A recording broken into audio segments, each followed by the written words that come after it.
Assalamualaikum warahmatullahi wabarakatuh. Mahasiswa sekalian, sebelumnya saya mohon maaf ya baru sempat merecord presentasi ataupun PowerPoint dari mata kuliah kita. Hari ini kita lanjutkan tentang pendahuluan ya. Pada mata kuliah penulisan ilmiah ini 2 SKS ya, jadi 2 SKS materinya secara daring, dimana kemungkinan 2 kali ataupun 4 kali ya, itu lihat kondisi dulu, kita pakai Zoom nanti ya. Jadi saya harapkan pada saat mau nge-Zoom itu kita janjian dulu kapan sempat, jadi nggak mesti di hari perkuliahan. Nah, jadi rencana pembelajaran yang pertama adalah mempelajari tentang pendahuluan ya, apa itu penulisan ilmiah dan lainnya. Kemudian dilanjutkan bahwa mahasiswa di setiap materi yang diberikan itu ada tugas ya. Jadi tugas misalkan hari ini tentang pendahuluan. Jadi diharapkan mahasiswa membuat tentang pendahuluan dan itu minggu depannya dikirimkan. Kemudian dilanjutkan lagi dengan dasar teori dan selanjutnya ya. Jadi semacam usulan proposal. Jadi utama daripada mata kuliah penulisan ilmiah ini adalah cara-cara menulis proposal penelitian yang benar. Dulu juga setelah membuat usulan proposal, kita akan pelajari bagaimana cara membuat laporan sesuai dengan pilihan topik masing-masing. Kemudian akan dilihat tata cara penulisan yang benar sesuai dengan EYD ataupun cara-cara penulisan ilmiah lainnya. Kita juga akan mempelajari tentang teknik cara mengutip ya, kemudian juga bagaimana cara membuat daftar pustaka yang betul. Jadi pada dasarnya menulis itu sama ya, sama dengan kita berbicara. Jadi sama dengan kita berbicara artinya pada saat kita menulis, kita harus memperhatikan bagaimana apa yang kita sampaikan itu bisa dipahami oleh lawan bicara. Sama juga dalam menulis ya. Jadi dalam menulis itu juga kita harus menulis bagaimana yang membaca itu paham, bagaimana juga cara penyampaian itu juga benar ya. Nah, jadi dalam menulis itu unsur yang penting yang pasti ya, menurut De Lianggi di dalam buku Nuruddin 2010 beliau menyatakan bahwa yang paling penting itu adalah ide. Jadi pada saat menulis itu harus ada ide dulu. Jadi kalau misalnya tidak ada ide, apa yang mau ditulis? Jadi ide itu adalah berupa pendapat, pengalaman, kemudian atau pengetahuan yang ada dalam pikiran seseorang. Yang kedua adalah yang paling penting adalah tuturan. Tuturan itu seperti yang saya ungkapkan tadi adalah cara mengungkapkan ide ya agar yang kita sampaikan itu bisa dipahami. Jadi kalau misalnya berbicara berarti bagaimana caranya ide kita itu bisa dipahami oleh bagaimana cara kita menuturkan ide itu bisa dipahami oleh yang mendengar. Kalau menulis bagaimana caranya kita bisa mengungkapkan ide kita itu agar pembaca kita itu paham. Yang ketiga adalah tatanan ya. Jadi tatanan itu adalah tata tertib ataupun tata cara kita menyusun ataupun menulis ya dengan benar. Jadi kita harus mengertikan teknik menulis dan juga aturan menulis yang benar ya. Yang keempat harus ada wahana. Nah, wahana ini merupakan sarana pengantar gagasan. Jadi berupa bahasa tulis, kemudian kita kosakatanya, gramatikalnya, ya. Kalau dalam bahasa kita itu ejaan yang disempurnakan ataupun EYD-nya dan juga retorikanya. Jadi menulis tidak hanya menulis, tetapi harus tahu bagaimana cara meletakkan subjek di mana, kemudian predikat di mana, kemudian kata kerja, kata benda, kata ini dan sebagainya itu harus tahu. Jadi jangan nanti tiba-tiba setelah kita menulis maksud kita mau ke A, tapi gara-gara cara kita menyusun kata-kata itu tidak benar, akhirnya maksudnya jadi ke Z, kan jauh sekali dari A ke Z. Itu juga harus diperhatikan ya. Ini kan kelas lanjutan ya. Saya yakin udah pernah menulis kan? Jadi untuk lulus dari diploma harus ada laporan ataupun skripsi ya. Itu tergantung daripada degree-nya sendiri. Jadi tergantung daripada kampusnya masing-masing ya. Jadi saya yakin sudah pernah menulis, sudah tahulah ya bahwa menulis itu harusnya seperti apa dan sebagaimana. Nah, jadi karya ilmiah itu sendiri dikenal juga dengan scientific paper ya. Dari namanya aja udah jelas bahwa ini adalah scientific paper. Jadi semua tulisan yang berhubungan dengan ilmu pengetahuan baik sosial, sains ataupun sains murni dan sebagainya. Tulisan akademisi ataupun academic writing juga disebut dengan karya ilmiah ya. Jadi semua karya ilmiah itu dan tulisan akademisi itu berhubungan dengan ilmu pengetahuan ya, baik itu sosial ataupun yang murni. Sudah pasti karya ilmiah ini adalah yang sering dilakukan oleh pihak kampusnya baik mahasiswa ataupun dosen, di mana dosen dan mahasiswa dua-duanya itu punya kewajiban dia untuk mengembangkan dan menyebarkan ilmunya secara tertulis. Makanya karya ilmiah itu dibuat ada pada ataupun menjadi syarat kelulusan daripada semua mahasiswa, tujuannya ini ya. Jadi jangan bilang kenapa, walaupun sebenarnya kalau kita tanya untuk apa nulis skripsi misalnya supaya dapat ijazah dan sebagainya. Tapi tujuan utama itu adalah untuk menyebarkan ilmu yang sudah kita pelajari ya. Nah, ini dia ya. Jadi tulisan ilmiah kalau misalnya mahasiswa seperti yang kita bahas sebelumnya harus buat skripsi, tesis, dan disertasi. Ya, kalau dosen harus buat publikasi secara berkala, itu dia. Karya tulis itu sendiri berisikan pemaparan ilmiah ya dari seorang penulis ataupun peneliti. Jadi yang ditulis itu pemaparan ilmiah dalam bentuk laporan misalnya kalau kita skripsi dan seharusnya dipublikasi ya. Dan bisa juga disebutkan untuk memberitahukan sesuatu hal yang secara logis pada para pembaca. Biasanya ditulis untuk jawaban mengenai sesuatu hal, untuk membuktikan kebenaran tentang sesuatu yang terdapat dalam objek tulisan misalnya, dan juga untuk memaparkan gagasan, ide, saran, dan hasil penelitian tentang sebuah keilmuan. Finosa dalam karya tulis ataupun dalam buku yang disusun oleh Alam Syah pada tahun 2008 membagi 3 macam karangan sesuai dengan bobotnya ya, di bobot tulisannya yang dimasukkan di sini ya. Yang pertama ada karangan ilmiah. Nah, jadi kalau karangan ilmiah itu seperti yang kita jelaskan bahwa memang betul-betul hal-hal yang bersifat ilmiah yang ditulis ya. Ilmu pengetahuan, kemudian berupa gagasan ataupun ide ataupun hasil laporan.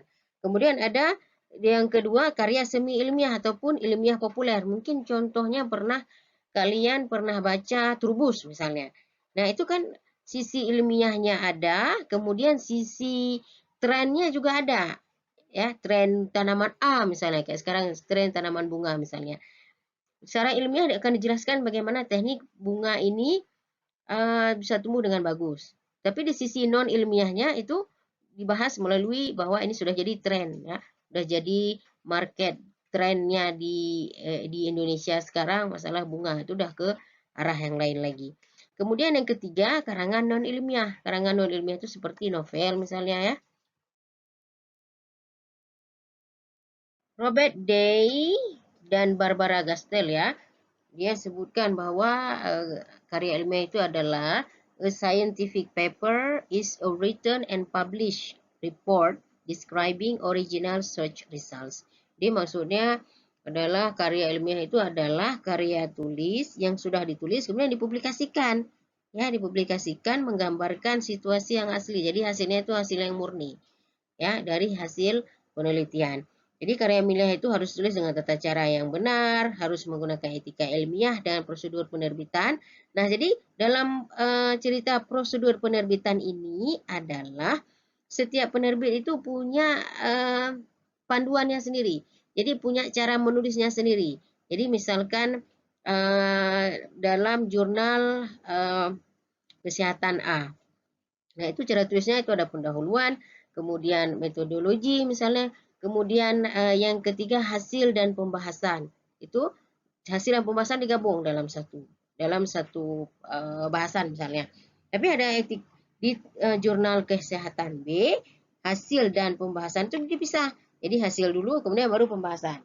Nah, jadi dalam kita mempublikasikan kita harus memperhatikan tata cara menulis sesuai dengan penerbit ya. Jadi nggak ada yang baku dia di sini karena setiap penerbit punya panduannya sendiri dalam menulis. Jadi tata cara menulisnya itu berbeda, itu harus diperhatikan supaya paper kita itu diterima misalnya. Zaman dulu karya ilmiah itu harus berdasarkan penelitian ilmiah. Jadi harus penelitian di lab misalnya, atau harus penelitian di lapangan misalnya. Tapi sekarang enggak. Jadi review aja bisa disebut dengan tulisan ilmiah. Jadi review itu misalkan kita ingin menulis tentang demam berdarah. Jadi kita kumpulkan beberapa jurnal tentang demam berdarah, kemudian kita ambil kesimpulan, kita tulis dalam satu tulisan. Jadi kita gabung semua tulisan, semua jurnal tentang itu, kemudian kita tulis lagi dalam satu jurnal. Itu disebut dengan review ya. Ya, itu juga disebut dengan ilmiah sekarang ya.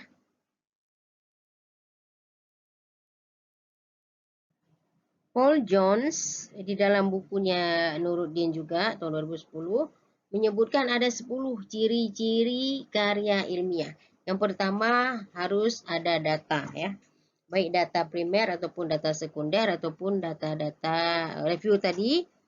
Kemudian yang kedua harus cermat dan jujur. Jadi datanya itu bukan data manipulasi. Kemudian tidak memihak. Jadi hasil yang kita dapatkan ataupun yang kita laporkan, kita tuliskan dalam tulisan kita itu harus betul-betul hasil yang didapatkan. Jadi bukan karena kita memihak. Misalkan ada penelitian di rumah sakit A. Hasilnya tidak baik. Tapi karena kita nggak enak ataupun kita cenderung memihak misalnya, memihak pihak rumah sakit, ya kita buat yang bagus-bagus, itu tidak bagus.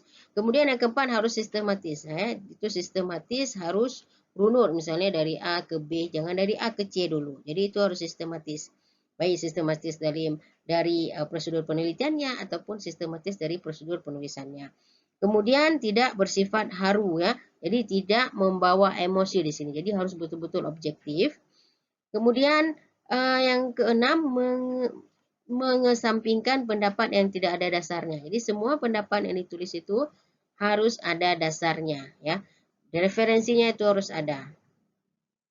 Lalu harus sungguh-sungguh, kemudian tidak bercorak argumentatif ataupun tidak ada corak argumen ya, argumentasi daripada kita, tapi betul-betul objektif. Lalu tidak bernada persuasif. Persuasif itu ajakan ya. Jadi tidak ada nada-nada mengajak di situ, tapi memang hasil yang real, kemudian tidak berlebihan. Ciri karya ilmiah lainnya yang pertama harus fakta yang dituliskan itu harus objektif secara sistematis, lalu harus cermat, tepat, kemudian tulus, benar, dan tidak mengandung terkaan ya. Jadi betul-betul hasil yang didapatkan itu hasil yang ada, tidak menerka-nerka. Yang ketiga sistematis, kemudian harus terkonsep ya, sesuai dengan konsepnya dan juga sesuai dengan prosedur. Tidak mengandung pandangan tanpa fakta sama seperti penjelasan sebelumnya.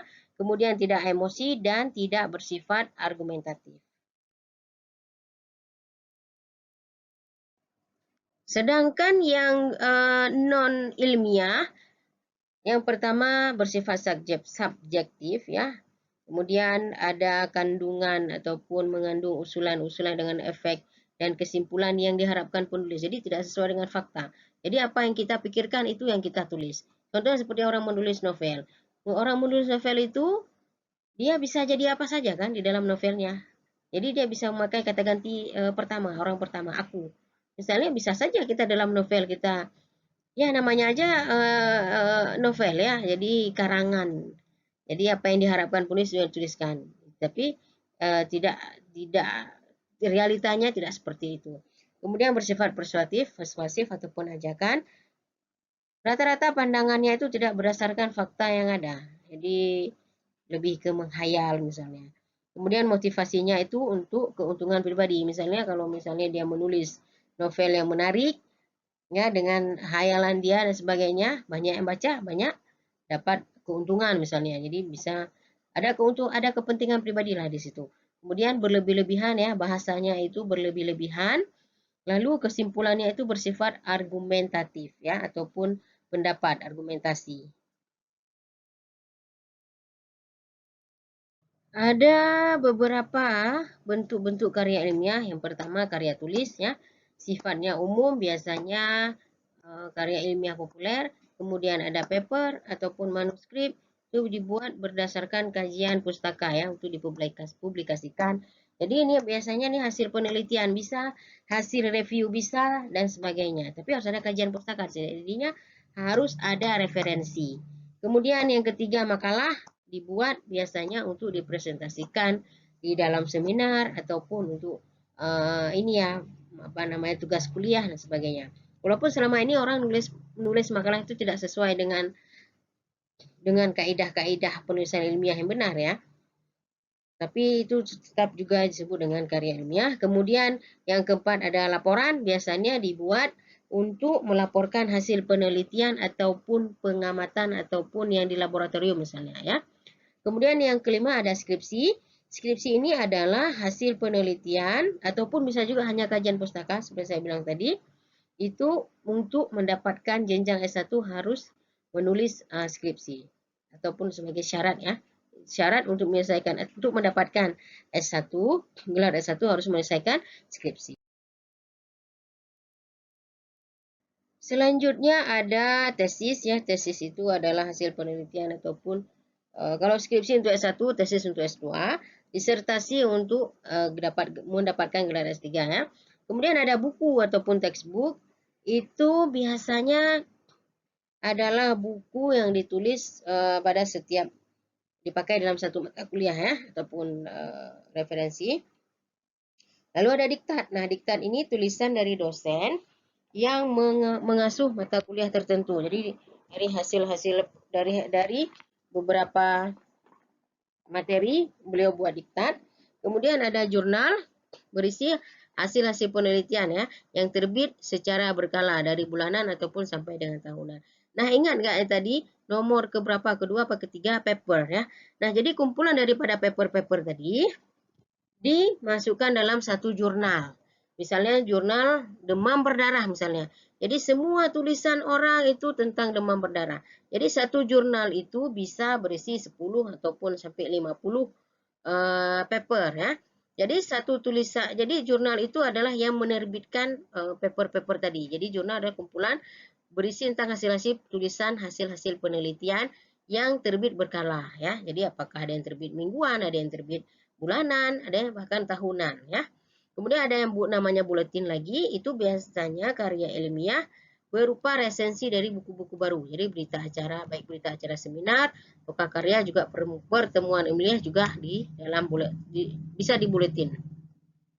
Lalu yang ke-12 ada referan. Nah, karya tulis yang berisi pembahasan studi pustaka dan bukan hasil penelitian. Nah, ini yang saya sebut tadi review. Jadi review tadi dikumpulkan dalam ataupun bisa juga disebut dengan referat ya. Jadi karya tulis yang berisi tentang kumpulan-kumpulan daripada tulisan-tulisan dari mana saja ataupun studi pustaka. Jadi studi pustaka artinya ya ke pustaka, membaca buku yang sesuai, kemudian diambil resensinya ataupun kesimpulannya, kemudian dituliskan dalam satu jurnal ya, dalam satu buku, dalam satu paper maksudnya, dalam satu paper, kemudian baru di dalam jurnal. Jadi dalam menulis karya ilmiah itu ada dua pendekatan yang umum dipakai ya. Jadi ada pendekatan rasional dan pendekatan empiris. Pendekatan rasional tersebut adalah kita berupaya untuk merumuskan kebenaran-kebenaran yang ada berdasarkan data yang diperoleh dari berbagai rujukan juga ya. Jadi data yang kita dapatkan, kemudian kita cari kebenarannya dari beberapa literatur ataupun dari beberapa penelitian terdahulu. Kira-kira sesuai atau tidak. Dan kalau tidak sesuai, kenapa? Itulah yang disebut dengan rasional. Kemudian pendekatan selanjutnya adalah pendekatan empiris, yaitu berupaya merumuskan kebenaran berdasarkan fakta yang diperoleh dari lapangan ataupun hasil percobaan ya. Jadi kita berupaya dari hasil fakta yang kita dapatkan ya. Kemudian kira-kira kita bisa merumuskan kebenaran apa dari apa yang kita dapatkan. Itu disebut dengan pendekatan empiris. Baik mahasiswa sekalian, sekian dulu untuk pendahuluan kita hari ini ya. Minggu depan kita lanjutkan kembali. Kalau ada pertanyaan, saya persilahkan ya. Saya akhiri. Assalamualaikum warahmatullahi wabarakatuh.